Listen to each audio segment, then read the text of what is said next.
Hi, this is Dr. Gregory Sadler. I'm a professor of philosophy and the president and founder of an educational consulting company called Reason.io, where we put philosophy into practice. I've studied and taught philosophy for over 20 years, and I find that many people run into difficulties reading classic philosophical texts. Sometimes it's the way things are said or how the text is structured. But the concepts themselves are not always that complicated, and that's where I come in. To help students and lifelong learners, I've been producing longer lecture videos and posting them to YouTube. Many viewers say they find them useful. What you're currently watching is part of a new series of shorter videos, each of them focused on one core concept from an important philosophical text. I hope you find it useful as well.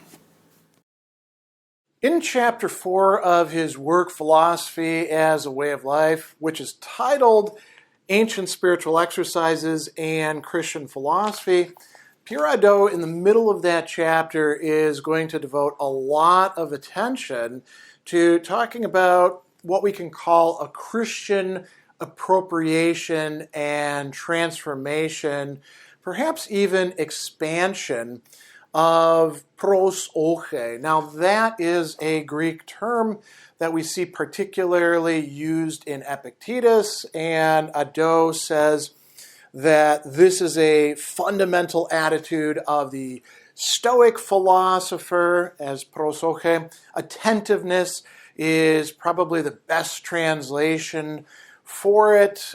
Sometimes it's translated as attention or mindfulness, but perhaps those have connotations that are a little bit misleading. And prosoche is something that the Stoic philosopher thinks that we should be practicing all the time. And the Stoics are not unique in that. As Hadot is going to point out later on, Neoplatonism took up a good bit of Stoic philosophy into it, and the Christian philosophers themselves and the monks are going to take this up as well as part of the, let's say, not just intellectual but practical culture of their time.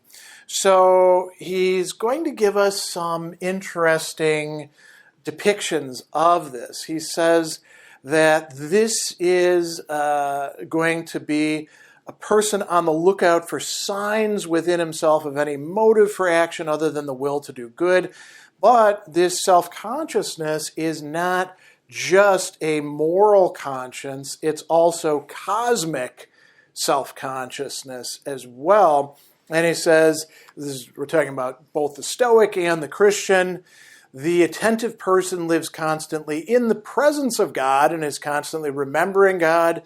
How so? Joyfully consenting to the will of universal reason, and he sees all things with the eyes of God himself. And he's going to go on and say, so this is the philosophical attitude par excellence, but it's also the attitude of the Christian philosopher, at least the Christian philosophers. We find it in early Christianity and in monasticism, perhaps not in high Middle Age scholasticism or later Christian philosophers. So he goes on and he says that we encounter this attitude already in Clement of Alexandria, right? In a passage which foreshadows the spirit which was later to reign in philosophically inspired monasticism. And here we get a reference to fear. He says, it is necessary that divine law inspire fear so that the philosopher may acquire and conserve peace of mind, amerimna, by dint of prudence, eulabeia, actually caution is a better translation, and attention to himself, prosoche, right? That he may remain exempt from sins and falls in all things. So what is this fear? So there's a long-standing reference to, the beginning of wisdom is the fear of God. Does this mean the passion of fear? And the answer is, for these early Christian philosophers, no, it's not, ooh, I'm so scared, God, don't smite me or anything like that. It means something different than what we're typically thinking of. And so how can we understand that? Well, Hadot gives us a nice sort of characterization here, a sense of a certain circumspection in thought and action, which brings about peace of mind, one of the most sought-after goals in monasticism. Now, circumspection, that is a Latinate term. Circum, around, right? Specere, to look around. But you're actually not just looking around at the world, you're looking within at yourself. You're paying attention. And he's going to give us some important examples here coming from early Christians. He talks about Basil of Caesarea, who bases his sermon on the Greek version of a passage from Deuteronomy. Give heed to yourself, lest there be a hidden word in your heart. And he develops an entire theory of prosoche. And who is he drawing on? As Hadot points out, the Stoic and Platonic traditions, right? And why is he commenting on this particular passage of Deuteronomy? Well, it evokes a technical term of ancient philosophy. For Basil, attention to oneself consists in awakening the rational principles of thought and action which God has placed in our souls. We are to watch over ourselves, over our spirit and our soul, not over that which is ours, our body, nor that which is round about us. So what is prosoche in the case of Basil? Paying attention to the beauty of our souls, constantly renewing the examination of our conscience and knowledge of ourselves. Now notice what's going on. There's an assimilation and transformation of a pre-Christian philosophical practice, very widespread, of prosoche within the context of a passage from Scripture that he is commenting on. He'll talk about Athanasius as well. Prosokhe, or attention to oneself, the philosopher's fundamental attitude, becomes that of the monk. And he says, we can observe this phenomenon in Athanasius' life of Anthony. Anthony was viewed as one of the best monks around. And so what did Anthony do? He began to pay attention to himself. And he says, live as though you were dying each day, paying heed to yourself. Prosokhontes, heautois is the Greek there, and remembering what you heard from my preaching. A little bit later, we're going to see that another one of Anthony's sayings is, if we live as if we're going to die each day, we will not commit sin. And, Hadot is going to say this is very similar to what Epictetus is saying. We could also say Seneca and so many others. He also brings up Dorotheus of Gaza quite a bit in this chapter. Dorotheus of Gaza says, we are so negligent that we do not know why we've gone out of the world. That's why we're not making progress. Why? The reason for it is there is no prosoche, no attentiveness in our hearts. And so Hadot says, attention and vigilance presuppose continuous concentration on the moment. And he says, Dorotheus also established a close link between prosoche and the imminence of death. Let us pay heed to ourselves, brothers, and be vigilant while we still have time. Since the time we sat down at this conference, we've used up 2 or 3 hours of our life and got that much closer to death. Though we see we're losing time, we're not afraid, right? So this is very important. There's an attention to the present. And here, Hadot is going to bring out some of the, let's call them, not just implications, but maybe components of what prosoche looks like for these monastic and early Christian authors. He tells us attention to the present. What does it actually involve? Control of one's thoughts, acceptance of the divine will, purification of one's intentions with regard to others. And then he's going to throw us a bit of a curveball, because he's not going to bring up a Christian author. He's actually going to bring up Marcus Aurelius, who says the same things in his meditations, right? So there's a parallel between what the Christians are doing and what non-Christians, drawing on Greek philosophy, ancient Greek and Roman philosophy, are doing. And he says, we encounter the same continuous vigilance over thought and intentions in monastic spirituality, where it is transformed into the watch of the heart, also known as nepsis or vigilance. And he says, we're not dealing here with a mere exercise of moral conscience. Prosokhe, this goes back to that cosmic dimension, relocates man within his genuine being, that is, his relationship to God. And so we get yet another part of this being discussed, continuous exercise of the presence of God, which means being aware of God and also being aware that one exists in relation to God, that God is always present there to oneself.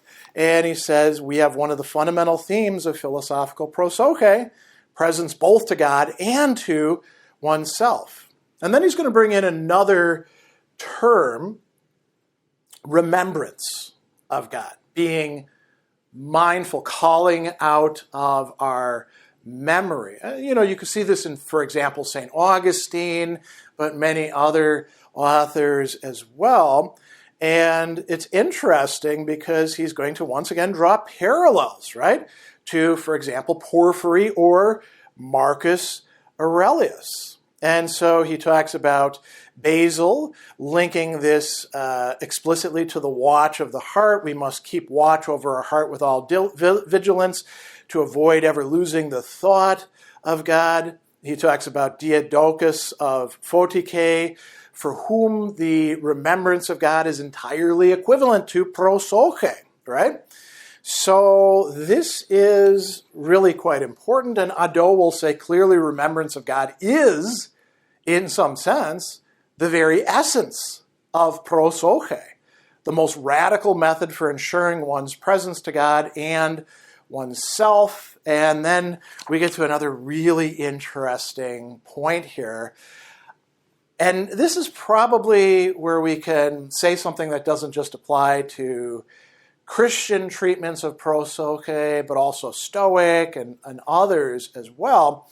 A lot of people will, when they hear the term prosoche or attentiveness or, people talk about mindfulness these days, it's very vague. It's very general, and there's not a lot structuring it. As a matter of fact, some people who are all about mindfulness, dude, they don't want to think about anything. Got to be open, man. Well, that's not really a recipe for success. And so Hadot says that we noted that Diadochus of Photike speaks of the remembrance of God and his commandments. So he's going to point out that not just for Christians, but ancient philosophy more general, right? Prosoche required meditating on and memorizing rules of life, which he calls canones. What we get the word canon from. Literally, it means like a measuring stick. And how does this actually take place? Well, we get a lot of, sort of sets of doctrines or rules or practices. Think about, for example, Epicurus's principal doctrines, right? These things that are a bunch of short little quotes arranged in a set that don't seem to have any particular structure, but you would think about. And he says that these principles, which were to be applied in each particular circumstance at each moment in life, you have to have these ready at hand. And he says we encounter this once again in the monastic tradition. But philosophical dogmas are replaced by the commandments as an evangelical rule of life and the words of Christ enunciating the principles of Christian life. But this rule of life could be inspired not only by scriptural things, but also by the words of the ancients, in other words, the first monks. So we see that there's a growing body of literature, we could say, that gets drawn upon. And some of this will actually be, for example, great example of this is one of the most important documents for Western monasticism, certainly Benedictine monasticism, is the Rule of St. Benedict, in which he advises reading some other earlier monastic authors.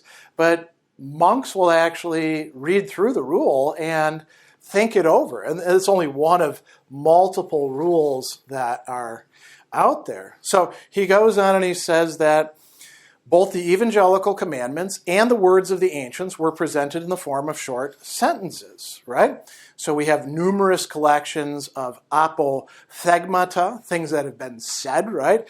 And kephalaia, meaning sort of like headings, which we find in monastic literature. Apothegmata were the famous sayings with which the ancients, that's to say the Desert Fathers, pronounced in specific circumstances. And kephalaia, these are collections of relatively short sentences, usually grouped into centuries. That's, groups of 100. And this is a literary genre which we find not just in Christian writing, but in pagan writing as well, doing the same sort of work, giving you that kind of structure. He goes on and he also says that, like philosophical meditation, Christian meditation used all available means of rhetoric and oratorical amplification. So that's quite important, right? You're using rhetoric on yourself. And what else? Mobilizing all possible resources of the imagination. Engaging in visualization, thinking about things, feeling things, right? He gives one example. Evagrius Ponticus invites his disciples to imagine their own death, the decomposition of their bodies, the terrors and sufferings of their souls in hell and eternal fire. Then, by way of contrast, picturing the happiness of the just, right? And so you think about these things all the time. That's part of what attentiveness means. And so he's going to say, Hadot, in the spiritual life, there's a kind of conspiracy between normative sayings, which are memorized and meditated upon, and on the events which provide the occasion of putting them into practice. We could say a dialectic, a living application within one's own life. Now, he talks about one other really important aspect, examination of conscience, which some people might say, well, that's a whole separate practice. That's not the same thing as prosoche. Prosoche is attentiveness all the time. Examination of conscience, you're doing that maybe once a day or something like that. And Hadot says that vigilance and self-attention presuppose this practice of examining one's conscience, and that there is a close link between prosoche and the examination of conscience, right? So you can ask yourself questions, as he says Origen is bringing up. The soul should examine its feelings and actions. Does it have the good as a goal? Does it seek after the various virtues? Is it making progress? Has it completely suppressed the passions of anger, sadness, fear, and love of glory? What is its manner of giving and receiving or of judging the truth?